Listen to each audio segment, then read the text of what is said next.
Chapter 3 of Bootcamp. Resistance is futile. You will not stand, sit, or talk without permission. A hand shakes my shoulder. Wake up. I open my eyes. The ceiling light is still on. A man in a black polo shirt, whom I haven't seen before, hovers over me. Time to go, he says. I don't know what time it is, only that heavy tentacles of sleep are pulling my head back down to the pillow.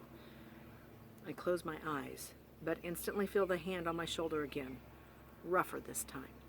Get up. Groggily, I try to bat the hand away, but feel him grab my wrist and expertly twist. The next thing I know, I'm rolled onto my side on the bed. His grip tightens and pain shoots through my shoulder, as if he's trying to pry my arm out of joint. I croak through clenched teeth. Okay. He backs off slightly, and the pain eases. In a practiced tone, he recites, Your parents have signed and notarized a consent form allowing Lake Harmony to use restraint whenever necessary. The type and degree of restraint administered shall be at the discretion of the staff. Lake Harmony and its employees will not be held liable for any injury sustained by you during the administration of restraint, as it is understood that such injury is the result of willful disobedience on your part. Now get up. In my father's world, they call this the CYA, cover your statement. I just kind of want to show you how that is in your text, even though you're following along, right? The two little asterisks right there. Asterisk. Maybe. All right. Here we go. As I slowly get up from the bed, the man keeps my arm behind my back. Part of me wants to resist, but another part of me knows there is no move I can make that he has not seen before. If I let go of your arm, will you do what you're told? He asks. Yes. Yes, what? Yes, sir. He lets go and opens the door. You first. I step into the hallway and then through a metal door to the outside. The day is bright and the sky blue. The early morning air is moist and fragrant. Some of the trees are covered with reddish buds and the beginning of small bright green leaves. A few have small white or pink flowers. We walk across the grassy yard. 50 yards away, a woman wearing a white polo shirt marches a single file line of girls between buildings. These girls are dressed in red polo shirts, jeans, and flip-flops. They march with silent military precision, roughly 3 feet apart, eyes forward. We go into an old brick building with round, castle-like turrets. Inside is a small lobby with 2 couches and a table with some flowers, magazines, and brochures about Lake Harmony, a highly structured boarding school specializing in intense behavior modification. On the walls are framed class pictures, smiling young people in rows, just like you might find in a small private school. At the far end of the room is a dark wooden door. The white letters on the rectangular black plaque read, Director. Go on, the black polo shirt orders. I cross the lobby to the door, then stop and look back at him. Knock. I do as I'm told, and a gruff voice from inside says, Come in. I push open the door. A stocky man sits at a desk, staring down at some papers through thin half glasses, forehead wrinkled as if the act of reading takes intense concentration. His gray hair is cut short, and his nose is crooked, probably broken a long time ago. A small gold hoop pierces one earlobe. The rolled-up sleeves of his shirt reveal muscular forearms, and his hands are rough and faintly scarred, his fingers stubby and thick. He looks like someone who is used to working with his hands rather than sitting at a desk. I wait while he reads. My head has begun to hurt. Craving coffee, I glance around the office, hoping there might be a pot brewing in some corner, but there isn't. Instead, there are dark green file cabinets, some wooden chairs, a megaphone, and a wall map of the United States with different colored pins stuck in it. Finally, he stacks the paper and places them in the folder. Looking at me for the first time, he holds the folder with both hands and wags it. Kid hit his mother so hard he broke her jaw. He sighs as he says this, as if he has never heard of such a thing before. Tell me, Garrett, you ever hit your mother? No. No, sir, he corrects, and gestures to a chair on the other side of the desk. Sit down. I just want to point out, for the first time, we have the person who's telling the story, we have their name. His name is Garrett. All right. At least it's the first time I remember hearing it. So now I kind of get to imagine Garrett. I sit. His eyes are washed out gray, the color of hazy rain clouds. He makes a tent with his stubby fingers. Welcome to Lake Harmony, Garrett. I'm Mr. Z, and I'm the director of this facility. I assume by now you figured out why you're here. Your parents are paying a substantial amount of money because they are seriously concerned about your welfare. They want you to return home as soon as possible. How long you stay is up to you. I've seen some students graduate after 6 months. Others have taken 3 years or longer. The choice is yours. He opens a desk drawer, takes out a thick stapled document, and hands it to me. This is your Bible. Read it carefully. Study it. When you feel you've learned it completely, you may request a test. Once you've passed the test, you will be ready to join your fellow students. He pauses and gazes steadily into my eyes. Any questions? Can I get a cup of coffee, sir? I ask. You'll be foregoing all caffeinated drinks during your stay here, Mr. Z informs me. Hearing those words almost hurts as much as my headache.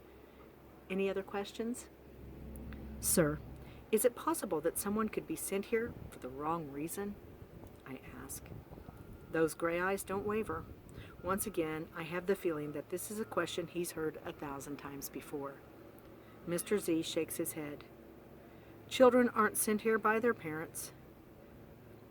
No, let me read that better. Children are sent here by their parents, Garrett. And parents are always right, sir?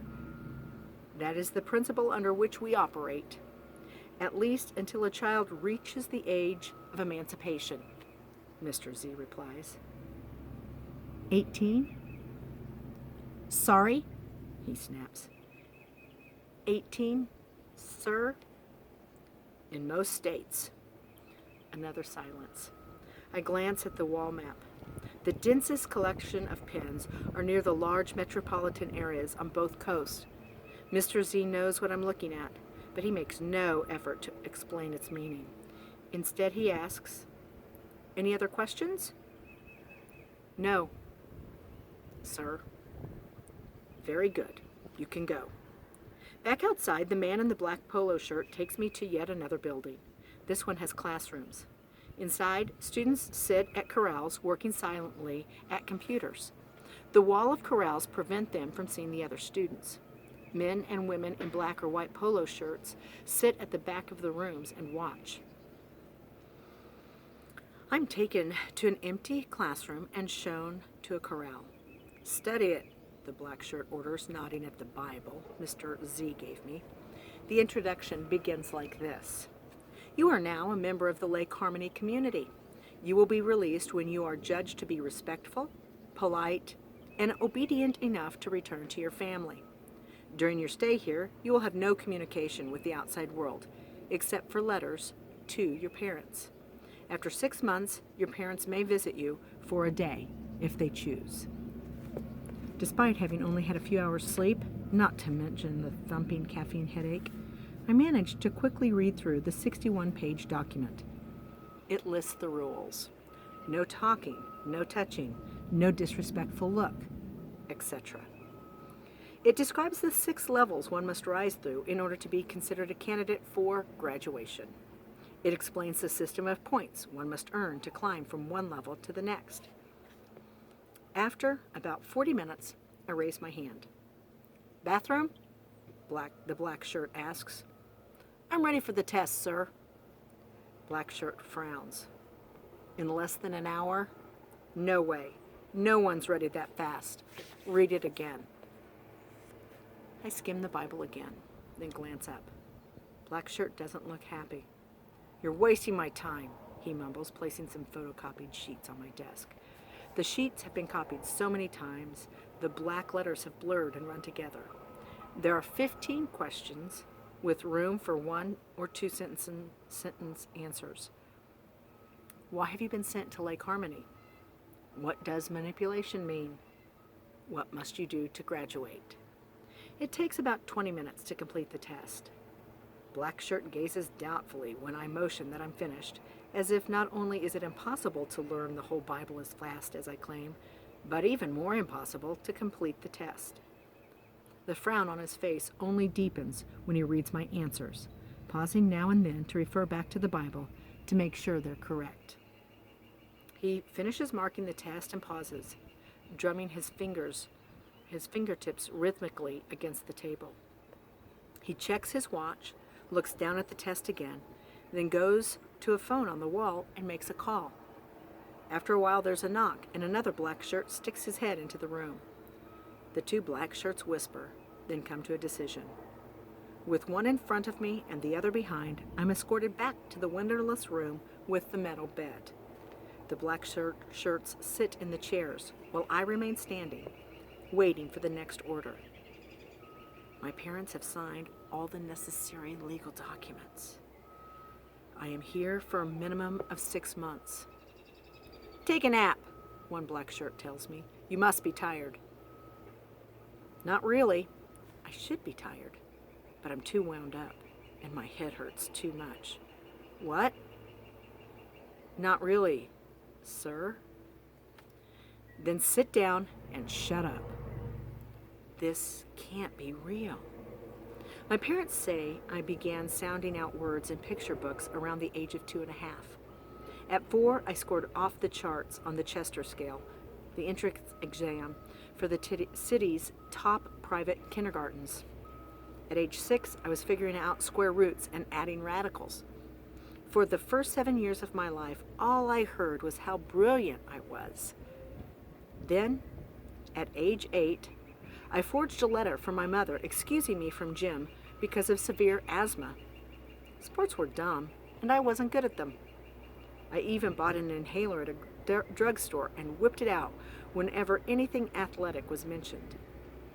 The ruse lasted for nearly 6 months, until my 2nd grade teacher mentioned at a parent-teacher conference how badly she felt that I had to skip so many physical activities. From then on, I was no longer brilliant. I was now too smart for my own good.